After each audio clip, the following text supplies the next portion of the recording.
Cabinet मंत्री गोविंद सिंह राजपूत ने आज जैसीनगर की मुख्य समस्या पेयजल हेतु नवीन नल जल योजना हेतु 3 करोड़ 61 लाख रुपए से बनने वाली टंकी का भूमि पूजन किया। जी हां, एवं सभी विकास कार्यों का भी भूमि पूजन किया गया। कर सकते हैं क्योंकि आबादी का पट्टा आपके नाम पर नहीं होगा। ऐसा ही है ना, क्यों ऐसे अभी हमारा भी जो मकान वहां होपड़ा बना है, हम चाहें तो रहेंगे तो जिंदगी भर है हमारा, लेकिन उस अगर हम सोचें तो कभी लोन ले हुए कभी काम कर ले हुए तो वो सरकारी में कुछ नहीं। तो बहुत बड़ी घोषणा मुख्यमंत्री शिवराज सिंह चौहान जी ने कल की है, हर घर का आबादी का पट्टा बनेगा। आपका घर आपका होगा, आपके घर के कागज होंगे, आप उस घर पर कोई भी काम कर सकते हो। ये मध्य प्रदेश में हो रहा है, देश में कहीं नहीं है। मध्य प्रदेश के गांव के लोगों के लिए उसका घर, उसका स्वयं का घर बनेगा। ये पहली बार हो रहा है। ये भारतीय जनता पार्टी की सरकार में ही सक्षम है। श्री सिंह ने नगर के तालाब से राम जी के मंदिर तक बनने वाली सीसी रोड का भी भूमि पूजन किया। इस प्रकार लोक कल्याण शिविर में सभी विभागों पर पहुंचकर शासन की योजनाओं की जानकारी दी एवं सभी अधिकारियों कर्मचारियों को निर्देशित किया कि प्रत्येक व्यक्ति को शासन की हर योजना का लाभ मिलना चाहिए। वह पटवारियों से कहा कि हर गरीब व्यक्ति का VPL में नाम जोड़ा जाए, कोई भी व्यक्ति छूटना नहीं चाहिए, जिसमें 269 व्यक्तियों की तत्काल समस्याओं का निराकरण किया गया। सरकार में भाजपा की 1.25 महीने की सरकार में आप क्या फर्क महसूस? सुनो देखिए, पिछले 15 महीनों की कांग्रेस सरकार में मुझे ऐसे लगता था जैसे मेरे हाथ पीछे से बांध दिए गए हो। विकास कार्य नहीं हो रहे थे, क्षेत्र के काम नहीं हो रहे थे, और यहाँ तक कि मैं मंत्री रहते हुए भी अपने क्षेत्र में काम नहीं करा पा रहा था। और मुझे अब खुशी है मुख्यमंत्री शिवराज सिंह चौहान जी की अगुवाई में भाजपा सरकार में जब से मैं शामिल हुआ हूँ, विकास की रफ्तार शताब्दी की तरह तेज दौड़ रही है। आज मैं जैसीनगर में खड़ा हूँ और जैसीनगर क्षेत्र के लिए ही करीब 100 करोड़ रुपया के भूमि पूजन और उद्घाटन कार्य स्वीकृत किए हैं। जैसीनगर में सबसे बड़ी समस्या थी पेयजल की। यहाँ कई सालों से लोग पानी को तरस रहे थे। 3.5 करोड़ रुपया मैं लाया हूँ, जिसमें नल जल योजना शुरुआत होगी, घर घर में पानी की व्यवस्था होगी, और आज वो योजना की शुरुआत में कर रहा हूँ। इसके साथ साथ युवाओं के लिए बहुत दिन से मांग थी कोई स्टेडियम की, तो मुझे कहते हुए खुशी है कि शिवराज सिंह चौहान जी से मैंने बात की और 2 करोड़ रुपया आज मैं जैसीनगर में स्टेडियम के लिए भी लाया हूँ। तो करोड़ों रुपया के रोड, नल जल योजना, स्टेडियम, मंगल भवन जो बन रहा है वो सब इस जैसीनगर के लिए कर रहा हूँ, विधानसभा के लिए कर रहा हूँ। और अभी तो ये शुरुआत है। इस 1 महीने के अंदर करीब 500 करोड़ रुपया की बात मेरी मुख्यमंत्री से हुई है। उन्होंने कहा खजाना खोल दिया है कि सुर्खी में पैसे की कमी नहीं आएगी, जितना विकास कराना है कराओ। आज जन समस्या निवारण शिविर भी था और बहुत सारे लोगों के गरीबी रेखा में नाम कट गए थे। हजारों की तादाद में गरीबी रेखा में नाम हमने जुड़वाए हैं। और मुख्य रूप से इस जैसीनगर में पानी की बहुत बड़ी समस्या है। उसके लिए 3.5 करोड़ रुपया का भूमि पूजन किया है। नल जल योजना, घर घर पानी जाएगा। यहाँ पर एक स्टेडियम की बहुत पुरानी मांग थी, 2 करोड़ रुपया का बड़ा स्टेडियम बनेगा।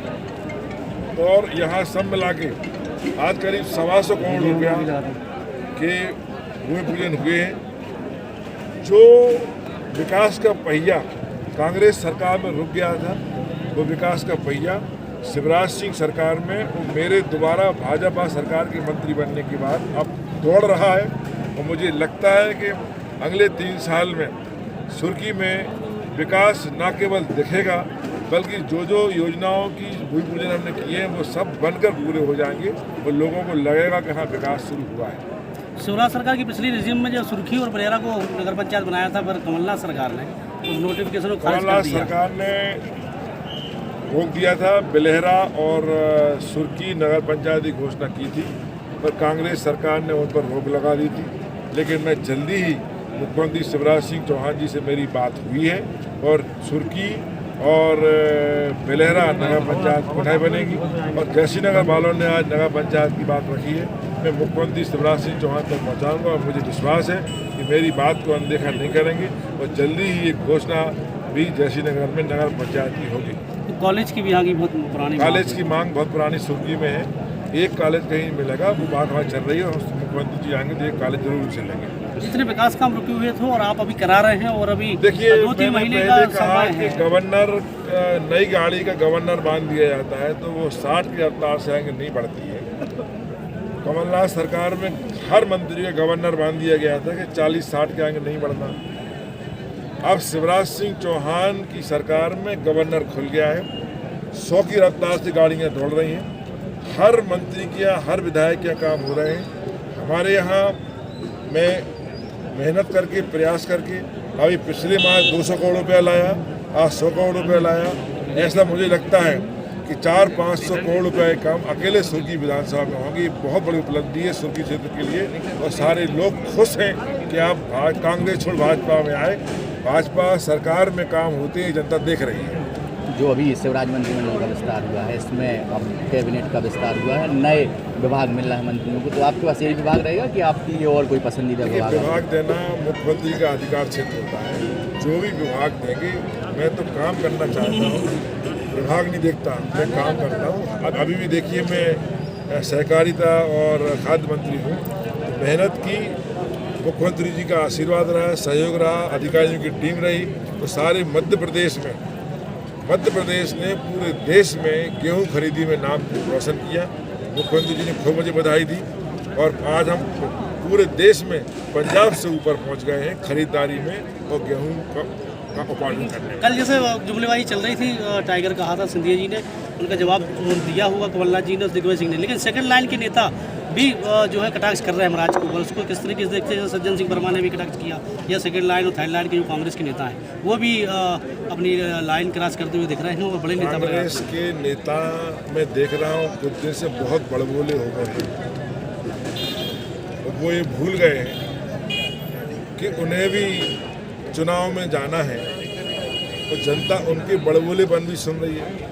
कुछ ऐसे नेता हैं छुटवैये जिनकी 2 कौड़े की औकात नहीं है, वो ही बढ़ चढ़ के बात कर रहे हैं। मैं उनसे यही निवेदन करूंगा, अपने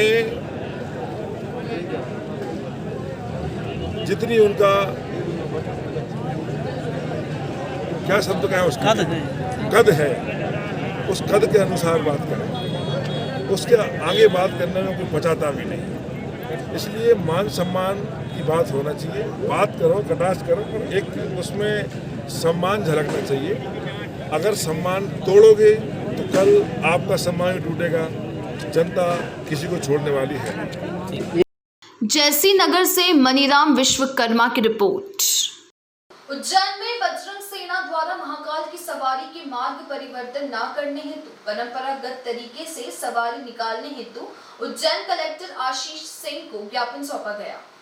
जिला उज्जैन में बजरंग सेना द्वारा हमारे राष्ट्रीय अध्यक्ष श्री रणवीर पटेरिया जी एवं राष्ट्रीय मुख्य सलाहकार तपस्वी श्री योगी बाबा बम नाथ जी के नेतृत्व में राष्ट्रीय महासचिव अशोक शर्मा जी, युवा मोर्चा प्रदेश अध्यक्ष महेंद्र यादव जी, प्रदेश प्रभारी सुरेश जायसवाल जी, राष्ट्रीय कोर कमेटी प्रभारी दीदी माया गुज्जर जी, इंदौर जिला महिला मोर्चा अध्यक्ष प्रियंका शर्मा जी, देवास जिला प्रभारी महेंद्र सांगते जी, प्रदेश संगठन मंत्री युवा मोर्चा राजस्थान कृष्णा सिंह एवं सभी पदाधिकारी द्वारा उज्जैन कलेक्टर आशीष सिंह को बाबा महाकाल की सवारी के मार्गदर्शन के मार्ग परिवर्तन न करने हेतु परंपरागत तरीके से सवारी निकालते हेतु ज्ञापन सौंपा गया एवं कांवड़ियों को जल चढ़ाने की आज्ञा हेतु ज्ञापन द्वारा निवेदन किया गया।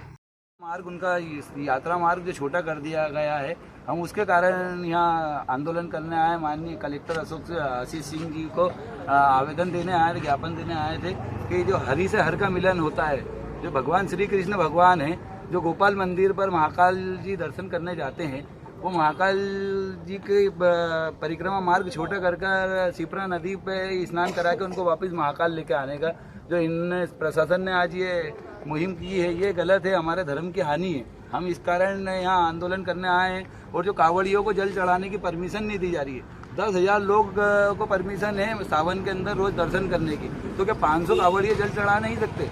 कारों से आके 10,000 लोग दर्शन कर सकते हैं, किंतु 500 लोग कांवड़िए जल चढ़ाने जो 200 किलोमीटर दूर से जल भर के आ रहे हैं, पाँव में छाले हो गए जिन लोगों के, उन लोगों का जल नहीं चढ़ा दे रहे हैं। और 10,000 लोगों को परमिशन है सावन के अंदर हर रोज दर्शन करने की।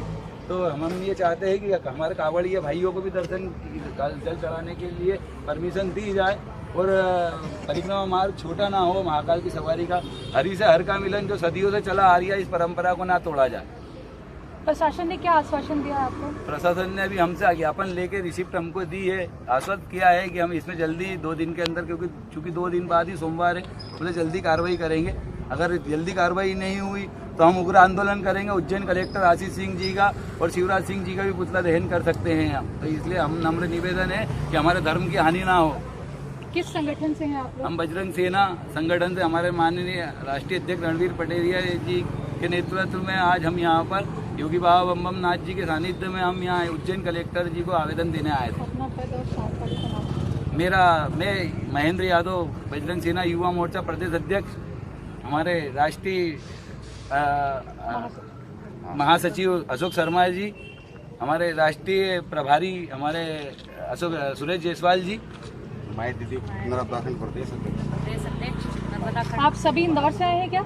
हम कुछ इंदौर से आई है संगठन की टीम, कुछ देवास से आई है, कुछ उज्जैन के, कुछ धार के, सभी दूर से, क्योंकि उज्जैन महाकाल राजस्थान से भी आए हैं।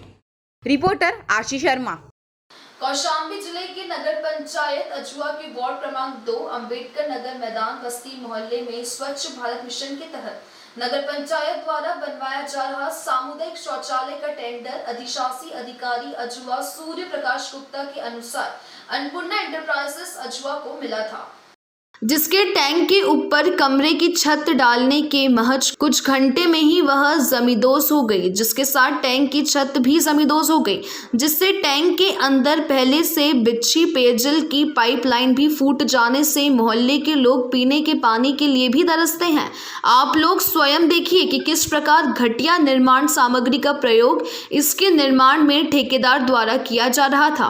लोगों का कहना है कि जिम्मेदारों की भारी कमीशनबाजी और ठेकों में स्वयं एवं अपने चहेतों की सलीमपितता के चलते ज्यादातर विकास के कार्यों में ऐसे ही गोलमाल किया जा रहा है, जिससे सरकारी धन के नुकसान के साथ साथ विकास कार्यों का सही लाभ नगर की जनता को नहीं मिल पाता है। यदि नगर के विकास के सभी कार्यों के सही मायने में जांच हो तो जिम्मेदारों की करतूतों का खुलासा होना निश्चित है। लोगों ने नगर पंचायत के भ्रष्टाचार की भेंट चढ़े सभी विकास कार्यों का निष्पक्ष जांच एवं उसके जिम्मेदार लोगों पर कठोर कार्रवाई की मांग कौशाम्बी के तेज तरार जिला अधिकारी मनीष कुमार वर्मा से की है। कौशाम्बी से अनीस अहमद की रिपोर्ट। जामताड़ा समाहरणालय के सभा कक्ष में जिला स्तरीय समाज कल्याण की बैठक की गई। इसी के चलते बैठक में समाज कल्याण से संबोधित विषयों पर चर्चा की गई। उपायुक्त गणेश कुमार ने कहा कि आंगनवाड़ी केंद्रों में समय पर पोषाहार का वितरण करें, जिससे बच्चों और गर्भवती महिला को इसका लाभ मिल सके। वहीं उपायुक्त ने कहा कि जामताड़ा जिले में भवन विहीन आंगनवाड़ी केंद्रों का निर्माण किया जाएगा। उन्होंने कहा कि मनरेगा और समाज कल्याण की ओर से 113 आंगनवाड़ी केंद्रों का निर्माण किया जाएगा। वहीं ITDA से 20 आंगनवाड़ी केंद्र का निर्माण होगा। जिले में कुल 133 आंगनवाड़ी केंद्र का निर्माण किया जाएगा। उपायुक्त ने कहा कि जामताड़ा जिले में 513 भवन विहीन आंगनवाड़ी केंद्र है, जिसमें से 133 आंगनवाड़ी केंद्र का निर्माण किया जाना है। इसे लेकर उपायुक्त ने संबंधित CDPO और सुपरवाइजर को स्थल चयन करने का निर्देश दिया है। समाज कल्याण से संबंधित जिला स्तरीय बैठक का आज आयोजन किया गया और जो समाज कल्याण से संबंधित विषय है उस पर चर्चा करके और निर्देशित किया गया कि समयबद्ध सीमा में प्रगति लाया जाए। इसमें महत्वपूर्ण कड़ी के रूप में एक विषय आया है कि हमारे यहाँ जामताड़ा जिला में 1089 आंगनवाड़ी केंद्र हैं, जिसमें से 513 जो भवन विहीन है, यानी कि उसका भवन नहीं बना है, वो किराए के मकान में चल रहा है या अन्य जगह पर चल रहा है। तो अभी हम लोग जो हैं 113 जो है सो आंगनवाड़ी केंद्र का निर्माण मनरेगा और समाज कल्याण विभाग द्वारा आवंटित राशि से कर रहे हैं। उसके साथ साथ 20 जो है ITDA के द्वारा बन रहा है। इस प्रकार 133 भवनों का निर्माण होना है। उसमें भूमि का सत्यापन पूर्व में आ चुका है, लेकिन वो समय बीत गया था, इसलिए पुनः हम लोगों ने सुपरवाइजर स्तर को कहा है क्या कि आप जांच कर लीजिए कि कहीं कोई विवाद नहीं हो, ताकि वहाँ निर्माण कार्य पूरा हो सके। और जो निर्धारित नारायणपुर के लिए 39 कर्णांकित था आंगनवाड़ी केंद्र का, कर्माटार के लिए एक भी नहीं था, तो उसमें हम लोग 20 दे रहे हैं कि कर्माटार में भी चयन कर लिया जाए। इस प्रकार हम लोग जो है सो 133 आंगनवाड़ी केंद्रों का निर्माण करवाएंगे इस वित्तीय वर्ष। जामताड़ा से आरिफ हुसैन की रिपोर्ट। टीकमगढ़ शहर में कोरोना संक्रमित ग्रस्त मरीजों की संख्या दिन प्रतिदिन बढ़ती जा रही है, जिसको लेकर प्रशासन ने 2 दिन का संपूर्ण लॉकडाउन किया है। जी हां, कोरोना अभियान को गति मिल सके एवं ऐसे मरीजों का पता लगाया जा सके जो कोरोना जैसी घातक बीमारी से ग्रस्त है। कोरोना संक्रामक बीमारी के मरीजों की बढ़ती संख्या पर काबू पाने के लिए जिला प्रशासन, स्वास्थ्य विभाग के कर्मचारी एवं पुलिस विभाग अधिकारियों द्वारा सख्ती से कदम उठाए जा रहे हैं। इसके साथ ही बिना मास्क एवं सोशल डिस्टेंसिंग का पालन नहीं करने वालों के खिलाफ जगह जगह सख्ती से कार्रवाई की जा रही है। साथ ही लोगों से मास्क एवं सोशल डिस्टेंसिंग की बात कही। जो अभी कोरोना जैसी संक्रामक बीमारी चल रही है सर, इसके लिए आपके शहर के लोगों को क्या संदेश देना चाहेंगे सर? टीकमगढ़ शहर में चूँकि मैं नया आया हूँ, कल ही मैंने ज्वाइन किया था, तो आज कलेक्टर साहब के साथ मैंने पूरे शहर का भ्रमण कर लिया है और जो आपके कैंटोनमेंट क्षेत्र हैं उनमें भी पूरा अच्छे से भ्रमण कर लिया है कि वहाँ कितनी अच्छे से व्यवस्था बनाई जा सकती है, बैरिकेटिंग, और इसके अलावा अधिकतम वहाँ फोर्स लगा के और उसको स्ट्रिक्टली उसको फॉलो कराना है, सख्ती से पालन कराना है। और इस संबंध में हम लोग पूरे प्रयास कर रहे हैं। और जैसा कि भी कलेक्टर साहब ने मुझे बताया कि आज रात से 10 बजे से पूरा 2 दिन का कंप्लीट लॉकडाउन रहेगा।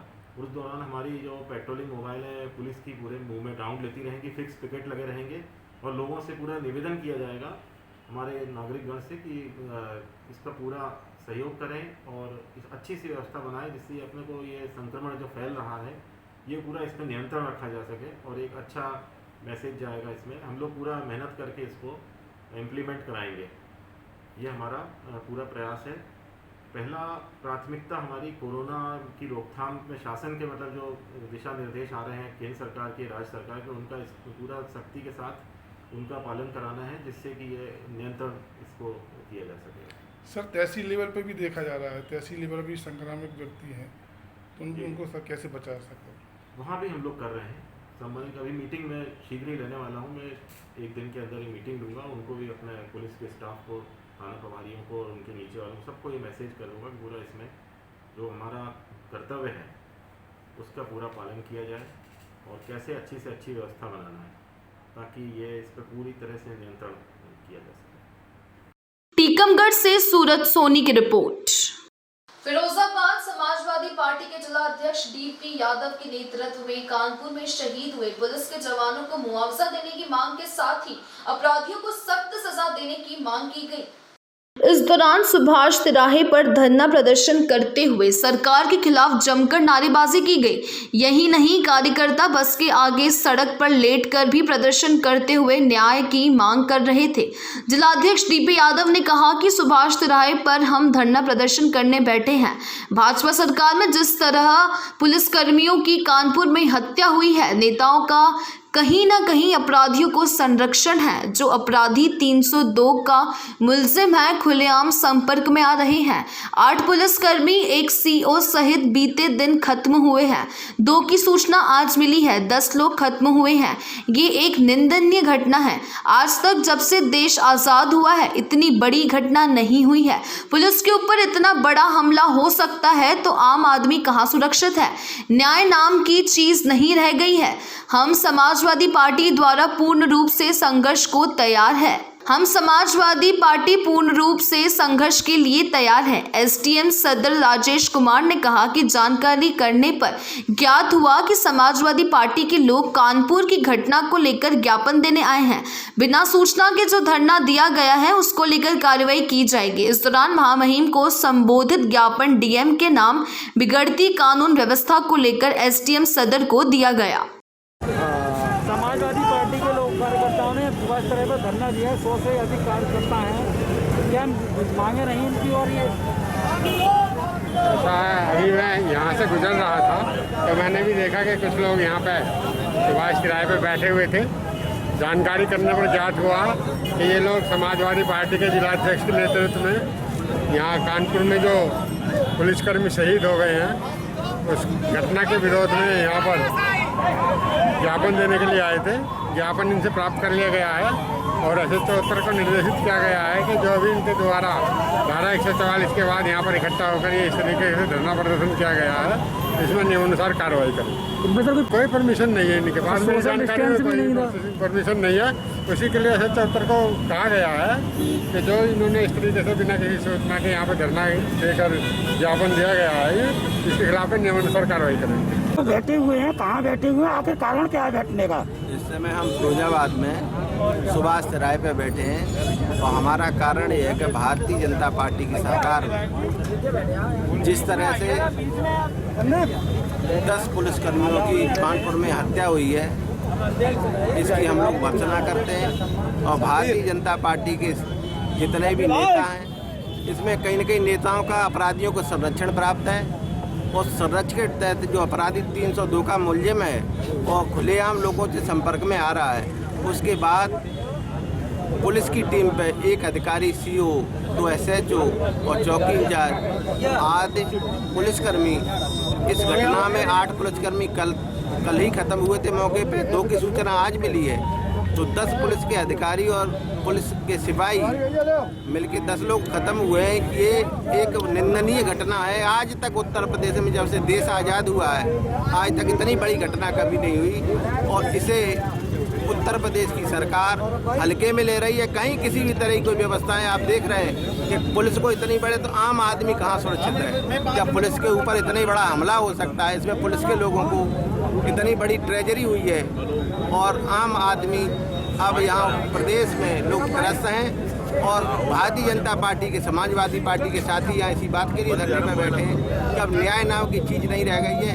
आम आदमी सुरक्षित नहीं है। पुलिस वालों की जब इस तरह की दर्दनाक मौत हो सकती है तो आम आदमी को न्याय मिलने की उम्मीद नहीं है। इसलिए हम समाजवादी साथी पूर्ण रूप से रोड सड़क पर बैठ के संघर्ष करेंगे और ये मांग करते हैं राज्यपाल महोदय से, महामहिम राज्यपाल महोदय से कि सरकार को अब नैतिकता के आधार पर सरकार में बने रहने का हक नहीं है। इन्हें स्वयं इस्तीफा दे देना चाहिए और समाजवादी पार्टी के साथी सभी इस तरह की घटनाओं का विरोध करते हैं और ज़रूरत पड़ी तो हम लोग हमारी मांगे ये नहीं मानी गई सरकार तो हम चाहते हैं कि पुलिसकर्मियों के परिवार को 1-1 करोड़ रुपया मुआवजा राशि दी जाए और अपराधियों को कठोर दंड सजाए मौत दी जाए और इस सरकार को इस अब बने रहने का हक नहीं है। नैतिकता के आधार पर ये योगी जी इस्तीफा दें।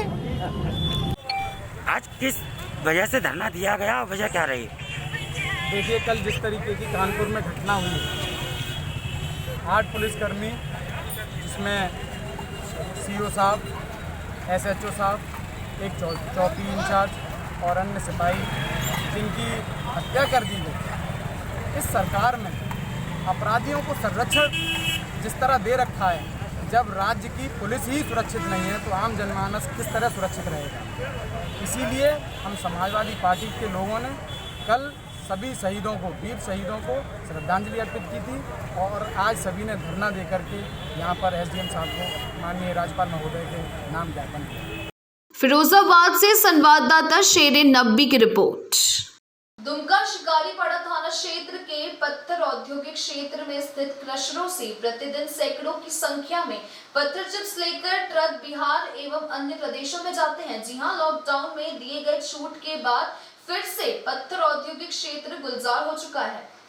दुमका सुपरहाट मुख्य सड़क पर प्रतिदिन ओवरलोडेड पत्थर चिप्स लदे ट्रकों को दौड़ते हुए देखा जा सकता है। ओवरलोड एवं बिना चालान के पत्थर चिप्स को ले जाने से प्रतिदिन सरकार को लाखों के राजस्व की हानि हो रही है। इसी के मद्देनजर आज शिकारीपाड़ा थाना क्षेत्र के मोहाल पहाड़ी स्थित जोड़ा होटल के पास जिला परिवहन पदाधिकारी दुमका ने अंचलाधिकारी शिकारीपाड़ा के सहयोग से ओवरलोडेड ट्रकों की जांच की। जांच के क्रम में 50 से अधिक ट्रक ओवरलोडेड पाए गए। सभी ट्रकों को जोड़ा होटल के पास खड़ा करवा दिया गया है, जिसके कागजातों की जांच चल रही है। दुमका झारखंड से मोहम्मद हारून अब्दुल की रिपोर्ट। गुना के लक्षद्वीप धाकड़ ने एमपी बोर्ड में प्रथम स्थान प्राप्त किया है। जी हां, लक्षद्वीप धरनावत के पास खीरिया गांव का रहने वाला है।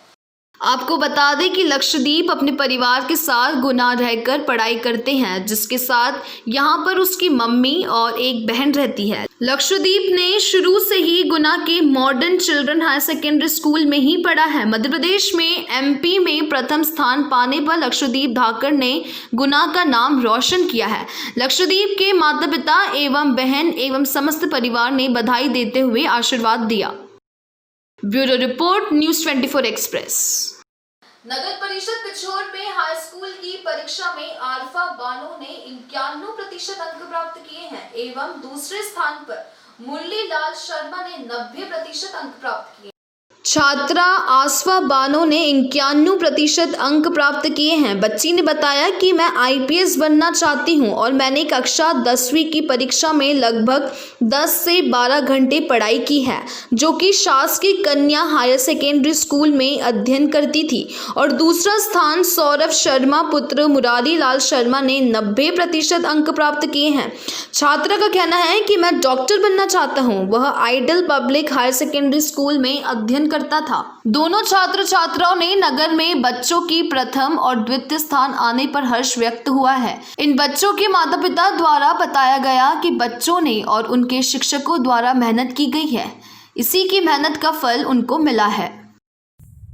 आज आपने कक्षा 10th में जो उपलब्धि हासिल की है, इसका श्रेय आप किसको देते हैं और कितने समय आप परीक्षा अपना अध्ययन करते थे पढ़ाई का? मैं इसका श्रेय सब अपनी माँ को देती हूँ, जो एक शिक्षिका था, अपने समस्त गुरुजनों को देती हूँ। तब मैंने प्रतिदिन लगभग 8 से 10 घंटे पढ़ाई की। और आपको कोई समस्या आती थी तो उसका सॉल्यूशन आप किससे लेती थी? मैं अपनी माँ से इसका सॉल्यूशन लेती थी, तो अपने टीचरों से पूछती थी। आगे आपका क्या उद्देश्य है? मैं आईएएस बनना चाहती हूँ। पिछोर डबरा से कल्लू खान की रिपोर्ट। गुलरिया थाना क्षेत्र में शराब कारोबारी से हुई लूट का पुलिस ने खुलासा किया है। इसी के चलते पुलिस ने 3 आरोपियों को गिरफ्तार किया है एवं असलहा व नकदी के साथ लूट में शामिल ऑल्टो कार व मोटरसाइकिल को भी पुलिस ने बरामद किया है।